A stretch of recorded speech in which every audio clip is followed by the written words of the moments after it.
Hey everybody, Joseph Rothschild here, aka MonoBlueTron, back again with another episode of 10-Minute Testing. We're going to take a break from making the exact same incantation play with different flavors of Ritual Monster. Now it's time to buckle back down and get back to what this channel is all about. Competitive, Tier 1 testing. Nah, I'm just kidding. Today we're playing Kuriboh. So here's the list, and Jesus Christ. As always, I'll give you a little bit of background about the archetype, a little bit of a discussion about what I hope the deck can do, and as always, the card by card. So firstly, for those of you that don't know, Kuriboh is a Japanese word meaning very playable archetype. This week on the Yu-Gi-Oh! Sub, there was a bit of a discussion about the possibility of a playable Kuriboh deck, and I found the results quite lacking. It turns out that a game plan that involves resolving Kuriboh's effect with no way to bin cards isn't particularly effective, despite what the Rick and Morticians on Reddit.com say. Like most decks of a similar caliber, it aims to use battle phase enders to set up link summons over the course of several turns, which is a good plan, provided your opponent is a narcoleptic and keeps falling asleep during their main phase.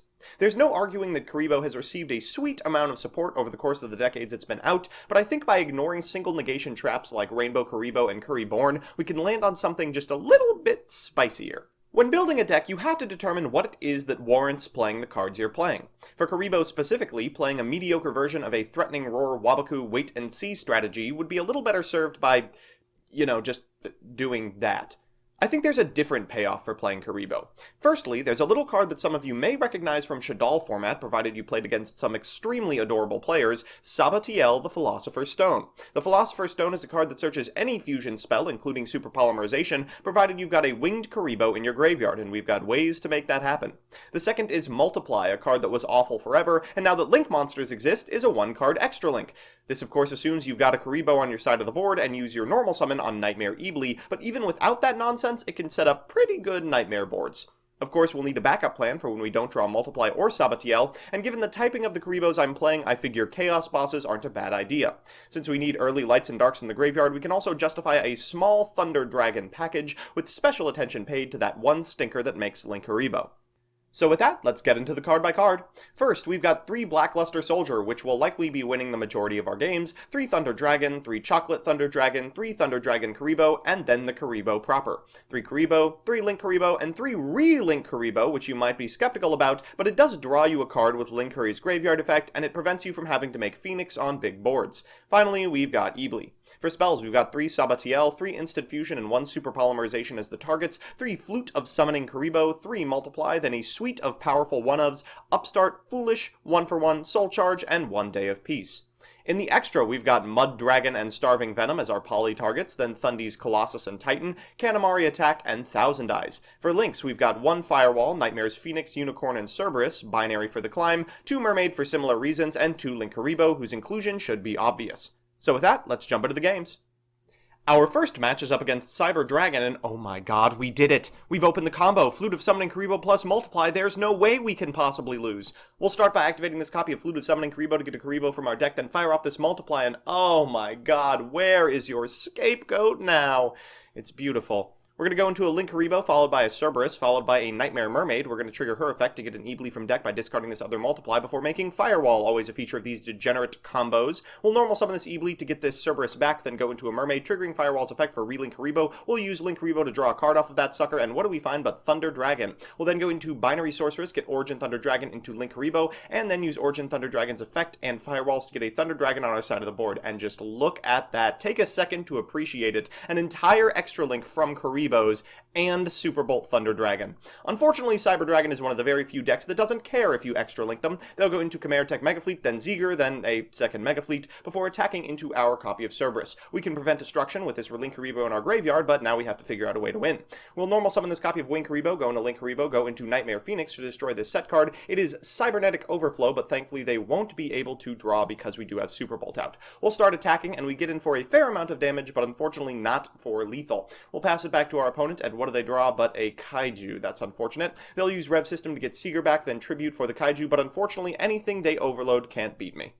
Our second match is up against Traptrix. Traptrix, for those of you that don't know, just got a Link monster, and now unfortunately has plays. Our hand isn't fantastic, it doesn't have a multiply, but it is otherwise very strong, so we might be able to chew through our opponent's board even though they are going first. They'll start by normal summoning Mirmello, always nice to see that in the opener, go into Sarah, set 4, and pass. We draw into another Kuriboh before we fire off Flute of Summoning Kuriboh for a Wing Kuriboh from deck, so we can have a light monster in graveyard as we go into Link Kuriboh. We'll get Re-Link Kuriboh to our side of the board, which gets floodgated, allows our opponent to get Viper, then we'll activate Thunder Dragon's effect, tributing the Re-Link Kuriboh to draw a card before going into Super Volt and special summoning BLS. We'll attack into the Sarah, but they do have a Blazing Mirror Force set. We have exactly one Thunder monster in graveyard, so Super Volt is going to live. Afterwards, we're going to attack with Super Volt. They'll activate Mirror Force, but we'll activate Super Poly, discarding a Thunder monster to eat their board and protect Super Volt. Wow. It's a little cheeky, but there's not a lot of trap cards that actually deal with a resolved Super Volt, so it's possible we just win the game on the back of this guy. We draw into another Thunder monster we can discard at instant speed. That's good news. We'll attack. They will Infinite Impermanence our guy before going into Viper using Viper's effect to return this copy of Nightmare to their hand and then set a Void Trap hole. We're basically never going to be able to special summon another monster for the rest of the game, and our opponent unfortunately has drawn into an out 2-hour Super Bolt that is Castel with 2 materials. They'll attack directly for 2,000, and I don't think there's any cards that get us out of this. Well, maybe there's one. We'll go ahead and use Relink Kuriboh's effect to find Multiply. Wait, that's it. Wait, totally, we could do this. We just have to survive one more turn. We'll use Link Kuriboh's effect, and then, alright, I mean, let's go for it. We'll normal summon a copy of Kuriboh, we'll activate Multiply, and, oh man, can they possibly defeat this? The bad news is we're basically out of Nightmares. We're going to go into a Link Kuriboh, go into a copy of Nightmare Phoenix, try and hit this set card. It's Trap Hole Nightmare. We know it is, so now we don't have to deal with that. We'll go into Link Kuriboh, and we do have a Link Kuriboh in graveyard, so we do have at least one more turn of this. Our opponent's going to attack. We will use Relink Kuriboh's Grave Effect to protect our Link Kuriboh, and we draw into Ebly. We could make this happen. We'll normal summon Ebly targeting the Phoenix. Our opponent's going to effect Veiler. That's bad news. Afterwards, we'll go into Mermaid. Ebly's going to trigger. We'll go into Cerberus to attack over the now 1,000-point attack. Wait, Bottomless doesn't. Oh my god. It's co-linked, so it can't be destroyed, but if its effects are negated, it certainly can. Our opponent's going to beat over our Nightmare Mermaid before allowing us to untap, drawing a Wing Kuriboh. The writing's on the wall for this one. Boy, this is a heartbreaker. Our opponent's going to go to battle phase, destroying the remainder of our board. We have one last draw in us, and we're going to find, what do you know, a card that we can't even activate. It's a heartbreaker. Alright, well, it's time for Game 3, and you know what that means, a best of 3 versus meta. Our opponent's on Trickstar, which is a deck that holds a lot of spiritual significance if I can pull this one off. We're going first, which is great news. We're going to start by activating Thunder Dragon's effect to get a couple more to our hand. Our opponent's going to Droll and Lockbird. I put them on Trickstar immediately and decide that making Super Bolt probably wins us the game. Our opponent's going to draw a card, set 2, and pass. I feel that my suspicions were correct, so fearing the Droll and Lock loop, I'm going to set everything I can before I upstart and draw into the other half of the multiply combo we could have used if we didn't set Flute of Summoning Kuriboh. Our opponent's going to activate Scapegoat at end step. 4 tokens. What is this, 2017? Before drawing their one card, a copy of Reincarnation. That's actually quite bad for us because now they're going to go into Nightmare Phoenix, use that effect to destroy our set card before going into Unicorn and clearing the board of our Super Bolt. They'll then use Terraforming to find Light Stage, target our Multiply, normal summon a Candina to get themselves a copy of Licorice, go into Proxy Dragon for more damage by banishing 4 Candina, going into Hippo Shinnigan, attacking for 18-19 using the second Reincarnation. We are forced to activate Flute of Summoning Kuriboh here. I just really didn't want to do so. They'll attack into our Wing Kuriboh. We don't take any more damage for the rest of the turn, but unfortunately we are going to lose Multiply. We gotta find something amazing. Unfortunately we don't. We find Origin Thunder Dragon, so we'll go ahead and set this copy of Winged Kuriboh. At least we have one more turn to figure out what we're going to do. They're going to activate Regeki. We're going to activate the effect of Winged Kuriboh, and they have a Solemn Strike set, so I guess we are just dead now.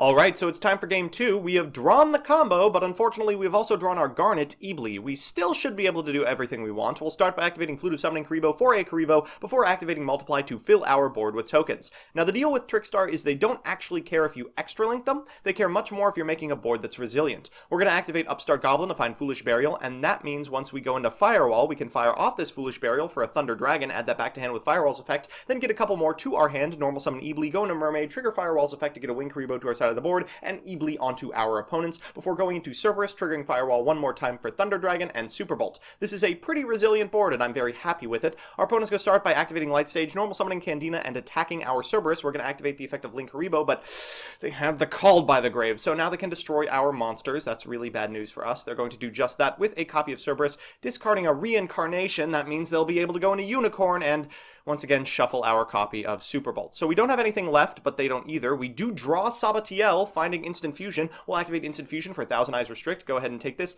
Oh, the last card in their hand was Solemn Strike. Unfortunately, it looks like we're not going to be able to win this game either. They draw into a Scapegoat. They get in for 2,200 points of damage, but really it could be any amount. That Scapegoat's going to do everything they need. We draw into a Relink Kuriboh. We can at least use Link Kuriboh's effect to draw a card. What do we find? But, well, a Bolt Thunder Dragon, but once we see that Scapegoat, it's all over. So we're back with the deck.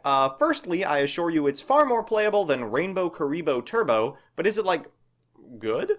Well, here are the pros. First, Multiply is a good card. Filling your board with tokens is extremely powerful, and there's no shortage of redundant elements to find Kuriboh from your deck. 2, a backup plan of Thunder Dragon just completely wins the game against a non-zero percentage of decks. Some people just cannot play under Superbolt. And 3, Super Polymerization is at 1 for a reason. Bumping up the number of Super Polys you're playing to 4 is an immense upgrade. And now the cons. First is that everything extra links. There's not really a reason to jump through this many hoops just to accomplish what Goki can do on a whim. 2, Super Polymerization just isn't what it used to be. You're not stealing construct for construct like you were in Doll days, you're just getting 3 for 2s and making 1900 vanillas most of the time. And 3, you're playing a lot of cards that just straight up do nothing. One misplaced Solemn Strike and all of a sudden you're getting OTK'd. All in all, it's a lot of fun, but it turns out fun doesn't win as many games as it feels like it should. So that's that. Fingers crossed the ban list completely eradicates the meta and this becomes the new Tier 0. If you want to see me play the decks I make on this show on stream, I'm on twitch.tv/monobluetron every Monday night from 10 to midnight Eastern Standard Time, and if you have an idea for a deck or archetype you want to see me play on a future episode of this show, let me know in the comments and I'll do my best. Otherwise, I'll see you next time.